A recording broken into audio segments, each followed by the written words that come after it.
Sir ఇప్పుడు spam అంటే spam test చాలామంది చేయించుకుంటూ ఉంటారు, అంటే సెమిన్ అనాలిసిస్ టెస్ట్ చేస్తూ ఉంటారు. సెమిన్ అనాలిసిస్ టెస్ట్ చేసుకోవడానికి ఏ ఏ ప్రొసీజర్స్ ఉంటాయి అంటే 3 days కలవకూడదు అని చెప్పేసి అంటారు అనమాట. సో స్పామ్ కౌంట్ ఎంత ఉంటే బెటర్ అంటారు ప్రతి మగవాళ్ళు? ఇక్కడ సీమెన్ అనాలిసిస్ మీద మనం చెప్పుకోవాలి ఫస్ట్. ఎందుకంటే చాలామందికి అసలు సీమెన్ అనాలిసిస్ ఎలా చేస్తారు, ఎందుకు చేస్తారు, ఎప్పుడు చేస్తారు, ఎలా శాంపుల్ ఇవ్వాలి తెలీదు. సో నార్మల్గా ఏదో డాక్టర్ సీమెన్ అనాలిసిస్ అని రాస్తారు, వాళ్ళు ల్యాబ్కి వెళ్తారు, ఒక బాటిల్ ఇచ్చి నువ్వు బాత్రూంలోకి వెళ్ళి నువ్వు సీమెన్ ఇవ్వండి అంటారు. సో బేసిక్గా ఏంటంటే సీమెన్ ఎప్పుడైనా మనము సీమెన్ అనాలిసిస్ టెస్ట్ చేయించుకోవాలంటే మినిమం 2 to 3 days గ్యాప్ ఉండాలి.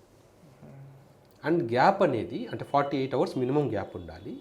ఈ గ్యాప్ 1 week కన్నా ఎక్కువ ఉండకూడదు. ఈ గ్యాప్ అనేది కేవలం సెక్స్లో పార్టిసిపేట్ చేస్తేనే గ్యాప్ కాదు.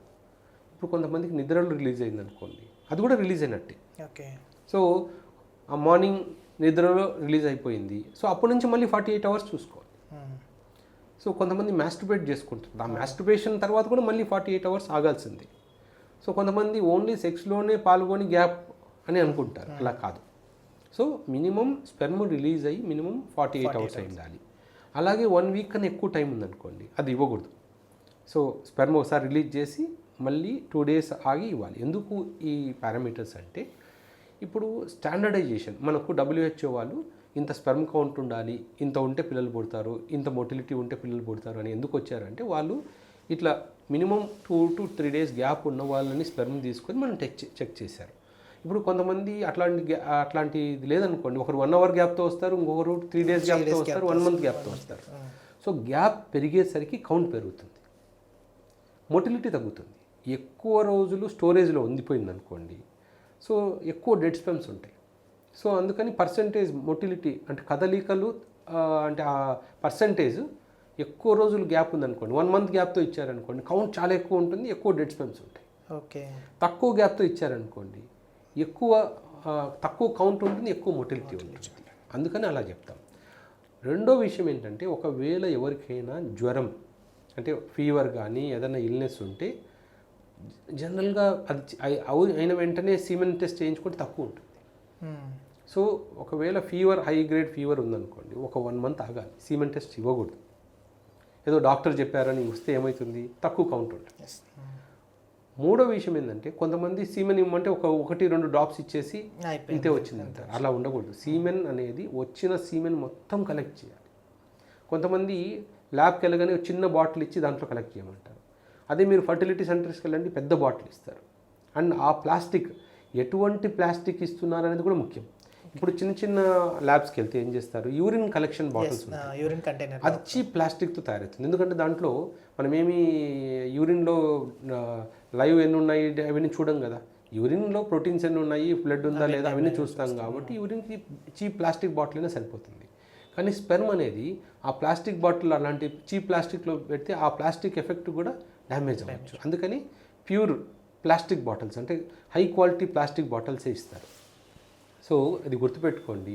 పొరపాటున మీరు సీమెన్ ఇచ్చేటప్పుడు మధ్యలో పడిపోయింది అనుకోండి, కొంచెం సీమెన్ పడిపోయింది అనుకోండి, బెటర్ అది ఆ శాంపుల్ని డిస్కార్డ్ చేయాలి. ఫస్ట్ డ్రాప్ నుంచి ఎండ్ డ్రాప్ వరకు కౌంట్ చేయాలంటారు అయితే. సో అంటే 1 drop పడిపోతే పర్వాలేదు, కానీ ఎక్కువ పడిపోతేనే ఒక 50% సీమెన్ పడిపోయింది అనుకోండి, బెటర్ ఇవ్వకూడదు. మళ్ళీ వెళ్ళిపోయి మళ్ళీ 2 days తర్వాత వచ్చి మళ్ళీ ఇవ్వడమే. ఓకే. ఎందుకంటే ఫస్ట్ ఏదైతే ఎజాక్యులేట్ వస్తుందో జెట్, దాంట్లో 70% స్పెర్మ్స్ ఉంటాయి. ఓకే. తర్వాత వచ్చే ఎజాక్యులేట్లో దానికి అంటే స్పెర్మ్ కరగడానికి కావాల్సిన కెమికల్స్, ఇనిషియల్లీ జెల్లీ లాగా ఉంటుంది కదా, అది కరగడానికి కావాల్సిన అవన్నీ ఎంజైమ్స్ అన్నీ ఉంటాయి. సో అవన్నీ కలిసినప్పుడే సీమెన్ అవుతుంది. అదర్వైజ్ ఏమవుతుంది, ఫస్ట్లో చూస్తే ఎక్కువ స్పెర్మ్స్ ఉండొచ్చు బట్ కరగకపోవచ్చు అట్లా. అందుకని టోటల్ సీమెన్ని మనం చూడాలి. రెండో ప్రాబ్లం ఏంటంటే ల్యాబ్స్లో, మన ఇండియాలో 95% ల్యాబ్స్లో సీమెన్ అనాలిసిస్ గురించి అవగాహన లేదు, ల్యాబ్ వాళ్ళకు కూడా. ఎందుకంటే ల్యాబ్ టెక్నీషియన్స్కి పెద్ద దీంట్లో వాళ్ళకి ఎప్పుడూ నేర్చుకుని ఉండరు, ఎప్పుడో వాళ్ళకి బేసిక్ ఏదో సీమెన్ అనాలిసిస్ వస్తే అదే రిపోర్ట్ ఇస్తారు. సో ఆ శాంపుల్ చిన్న చిన్న ల్యాబ్స్లో ఇప్పుడు ఒక ప్రాపర్ సీమెన్ అనాలిసిస్ టెస్ట్ చేయాలంటే ఒక ల్యాబ్లో మినిమం 2 to 3 hours పడుతుంది. ఎందుకంటే మార్ఫాలజీ అనేది టైం టేకింగ్ ప్రాసెస్. మీరు కొన్ని ల్యాబ్స్కి వెళ్ళి సీమెన్ అనాలిసిస్ 1/2 hourలో ఇస్తారని అడగండి, ఇచ్చేస్తారు ఇచ్చేస్తారు 10 మినిట్స్లో కూడా ఇచ్చేస్తారు 10 మినిట్స్లో అంటే డ్రాప్ వేయడము, మైక్రోస్కోపీ మీద చూడడము, తర్వాత ఏదోటి ఇవ్వడం. అది నార్మల్ సీమెన్ రిలీజ్ అయిన తర్వాత ఒక హాఫ్ అన్ అవర్ అసలు మనం దాన్ని టచ్ చేయకూడదు. అది ప్రాపర్గా అంతా సీమెన్ అంతా మిక్స్ అవ్వాలి. కొన్నిసార్లు దాన్ని ఆ 37 డిగ్రీస్లోనే ప్లేస్లో పెట్టాలి, అదే ప్లేస్లో పెట్టి కొన్నిసార్లు ఆ మొత్తం కరిగేట్లు చేయాలి. అంటే లిక్విఫై అవ్వాలి. లిక్విఫై అయిన తర్వాతనే సీమెన్ టెస్ట్ తీసుకోవాలి. సో కొంతమంది అది కూడా చేయరు. ల్యాబ్లో మీరు సీమెన్ ఇచ్చేసేయండి, వెంటనే చెక్ చేసేసి రిపోర్ట్ ఇస్తారు. అది కరెక్ట్ కాదు. కరెక్ట్ కాదు. సో ఎంత అంటే ఎంత కౌంట్ అనేది ఉండాలంటారు? ఇప్పుడు మనకు WHO గైడ్లైన్స్ ప్రకారం మనకు కౌంట్ అనేది పర్సంటైల్ వాల్యూస్లో క్యాలిక్యులేట్ చేస్తాం. అంటే ఇప్పుడు చూడండి, మనకు పాస్ మార్క్ ఎగ్జామ్కి వెళ్తాము, మనము 35% పాస్, 60% ఫస్ట్ క్లాస్, అట్లా 75% అంటే అట్లా అంటాం కదా. ఇక్కడ ఏం చేస్తారంటే పర్సంటైల్ వాల్యూస్ అంటే 5th percentile, 95th percentile, 50th percentile ఇట్లా వాల్యూస్ ఇస్తారు. సో ఇప్పుడు మనము 50th పర్సంటైల్ ఉండాలంటే అందరికీ సేమ్ 50% ఉండాలని లేదు. మనం లోయెస్ట్ రెఫరెన్స్ వాల్యూ ఏం తీసుకుంటాము? 5th percentile.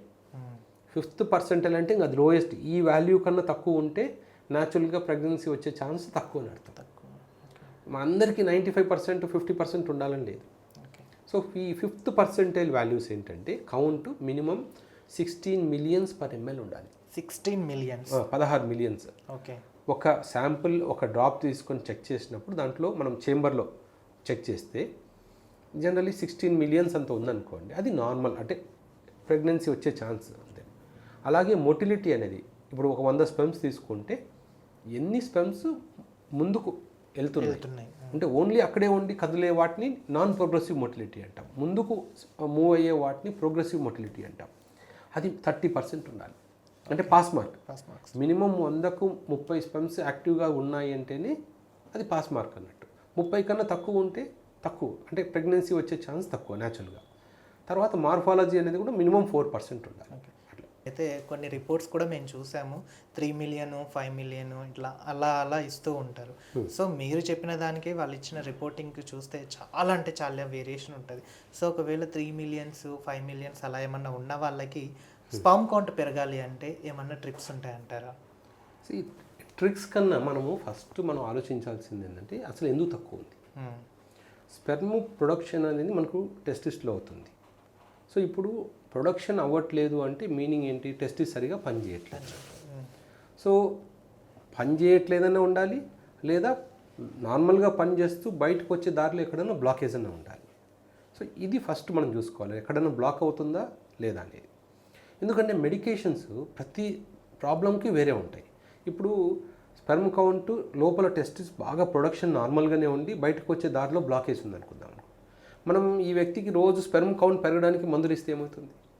కొన్ని రోజుల తర్వాత టెస్టిస్ ఆల్రెడీ పనిచేస్తున్న టెస్టిస్ని మనం ఫోర్స్ చేస్తున్నాం, నువ్వు పని చేయి అని. కొద్ది రోజులకి కొలాప్స్ అయిపోతుంది. మనము రోజుకి 8 గంటలు పనిచేసే వ్యక్తిని 12 గంటలు పనిచేయి, 14 గంటలు పనిచేయి అని ఫోర్స్ చేస్తున్నాం అనుకోండి, కొద్ది రోజుల తర్వాత ఒక 16 గంటలు అయిన తర్వాత ఎప్పుడో ఒకసారి డౌన్ అయిపోతుంది. అలా టెస్టిస్ను కూడా అనవసరంగా మనం స్టిమ్యులేట్ చేయవద్దు. మెజారిటీ ఈ ట్రీట్మెంట్స్లో నాకు కౌంట్ బాగుండింది, ఇప్పుడు మెడిసిన్స్ తీసుకున్న తర్వాత తగ్గిపోయింది అంటారు కదా. ఎందుకు అంటే ప్రాబ్లం ఏదో తెలుసుకోకుండా ఒక ప్రాబ్లం ఒకటి ఉంటే ఇంకో దాన్ని ట్రీట్ చేయడం. ఇప్పుడు బ్లాకేజ్ ఉన్నప్పుడు మనం ఇంకా ప్రొడక్షన్ పెంచడానికి మందులు ఇచ్చామనుకోండి, సో ఇప్పుడు ఎలా తెలుస్తుంది? ఇప్పుడు కొన్ని రకాల ట్రీట్మెంట్స్ ఉంటాయి. ఇప్పుడు కొన్ని రకాల ట్రీట్మెంట్స్కి వెళ్ళినప్పుడు అక్కడ స్పెషలిస్ట్ డాక్టర్ ఎవరు ఉండరు. కొన్ని అంటే మనం అలోపతి కాకుండా మిగతావన్నీ ఉన్నాయి, ఆయుర్వేద. సో ఇప్పుడు అక్కడ స్పెషలిస్ట్ డాక్టర్ ఉండి వాళ్ళు చెక్ చేసి ఈ ప్రాబ్లం ఏంటి, ఇన్ఫెక్షన్ ఉందా, హార్మోన్స్ తక్కువ ఉందా అని ట్రీట్ చేస్తే ఏదైనా పనిచేస్తుంది. అలోపతి అయినా పనిచేస్తుంది, ఆయుర్వేదిక్ అయినా పనిచేస్తుంది, లేదా హోమియోపతి అయినా పనిచేస్తుంది.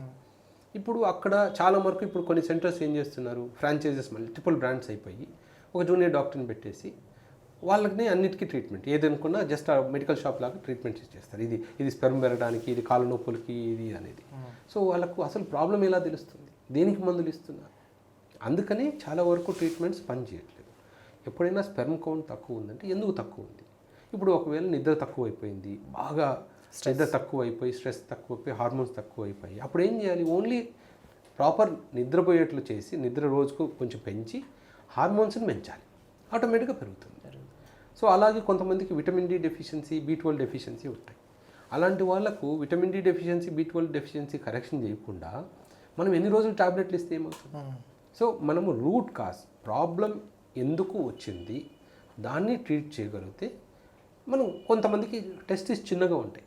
నార్మల్గా 10 cc ఉండాల్సిన టెస్టిస్ 2 cc 3 cc ఉంటాయి. అలాంటి కేసెస్లో మనం ఏం చేయలేము, ఎందుకంటే టెస్టిస్ అంతే ఉంది, అది అంతే పనిచేస్తుంది. అలాంటి కండిషన్స్లో మనం IVF పంపించాల్సిందే. సో మనకు ట్రీట్మెంట్ ఎప్పుడైనా సరే మనం ఎంత ప్రాపర్గా దాన్ని డయాగ్నోస్ చేశాము అనే దాని మీదనే ఉంటుంది. సో కొన్ని ట్రిక్స్ ఎప్పుడు ఉంటాయి అంటే, కౌంట్ అన్నీ బాగానే ఉన్నాయి, కొంచెం కౌంట్ తక్కువ ఉంది, మనం ఉండాల్సిన దానికన్నా కొంచెం తక్కువ ఉంది, అప్పుడు ఇవన్నీ చెప్తాం.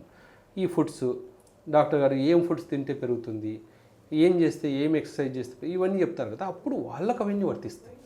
ఇప్పుడు ఒక చిన్న టెస్టిస్ ఉన్న వాళ్ళు 2 cc టెస్టిస్ ఉండి అది పుట్టుక నుంచి చిన్న టెస్టిసే ఉండి పని చేయట్లేదు అనుకోండి, అలాంటి వాళ్ళు వచ్చి డాక్టర్ నేను ఏం తింటే పెరుగుతుందంటే ఏం చేసినా పెరగదు, ఎందుకంటే అది బికాస్ స్టార్టింగ్ నుంచే ఉన్నది కాబట్టి. సార్ ఇప్పుడు సెక్సువల్ పార్టిసిపేషన్ చేసేటప్పుడు కొంతమందికి ఓన్లీ డ్రాప్స్ పరంగానే స్పర్మ్ రిలీజ్ అవ్వడం అనేది జరుగుతూ ఉంటుంది.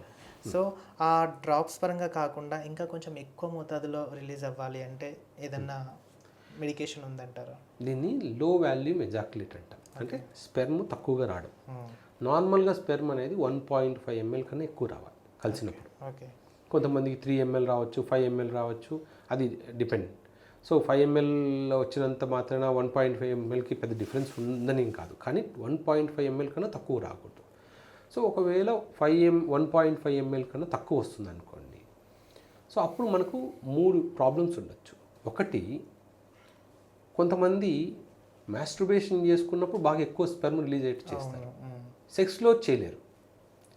కొంతమంది రివర్స్, సెక్స్లో ఎక్కువ చేసుకున్నారు చేత్తో చేయమంటే ఇవ్వలేరు. ల్యాబ్కి వెళ్ళి మీరు టెస్ట్ ఇవ్వండి అంటే 1 or 2 డ్రాప్స్ ఇచ్చేసి డాక్టర్ నాకు ఇట్లా రాదు, నాకు ఓన్లీ కలిసినప్పుడే వస్తుందట. సో అది కలెక్షన్ ప్రాబ్లం అనొచ్చు. రెండో ప్రాబ్లం ఏంటంటే హార్మోన్ తగ్గిపోవడం వల్ల. ఇప్పుడు టెస్టోస్టెరాన్ బాగా లో ఉన్నప్పుడు ఆ వాల్యూమ్, సీమెన్ వాల్యూమ్ కూడా లో ఉంటుంది. సో అప్పుడు అలాంటి వాళ్ళకు మనం టెస్టోస్టెరాన్ ఇంప్రూవ్ అయ్యేలాగా చేయాలి. మూడో కేటగిరీ ఏంటంటే, కొంతమందికి ప్రాస్టేట్లోను సెమినల్ వెసికల్లోను ఇన్ఫెక్షన్ ఉండి ఆ వచ్చే ట్రాక్ట్ కొంచెం బ్లాక్ అయి ఉండొచ్చు, అది థర్డ్ ప్రాబ్లం. అంటే అప్పుడు అలాంటి వాళ్ళకి ఏంటంటే ప్రాస్టేట్ స్కాన్ చేసుకొని బ్లాకేజ్ ఎక్కడ ఉంది, ఇన్ఫెక్షన్ ఉందా, ఆ ఇన్ఫెక్షన్ ట్రీట్ చేయాలి. Thank you so much sir, చాలా చక్కటి విషయాలు చెప్పారు. సో ఇలాంటి వారికి కూడా మీరు అందుబాటులో ఉన్నందుకు మీకు ప్రత్యేకంగా మా ఛానల్ తరపు నుంచి ధన్యవాదాలు చెప్తున్నాం. ఓకే, చూశారు కదా, మీకు కూడా ఇటువంటి ప్రాబ్లం ఏదైనా ఉంటే మనకు అందుబాటులో డాక్టర్ జి రాహుల్ రెడ్డి గారు ఆండ్రో క్లినిక్ అవైలబుల్గా ఉంది జర్నలిస్ట్ కాలనీలో. సో మీకు కూడా ఇటువంటి సమస్యలు ఏదైనా ఉంటే వెంటనే ఆలస్యం చేయకుండా డాక్టర్ గారిని సంప్రదించండి. మీ లైఫ్ స్టైల్ని హ్యాపీగా ఉంచుకునే ప్రయత్నం చేయండి. మరిన్ని అప్డేట్స్ కోసం మా ఛానల్ని సబ్స్క్రైబ్ చేసుకోండి. Plus TV health. Thank you so much.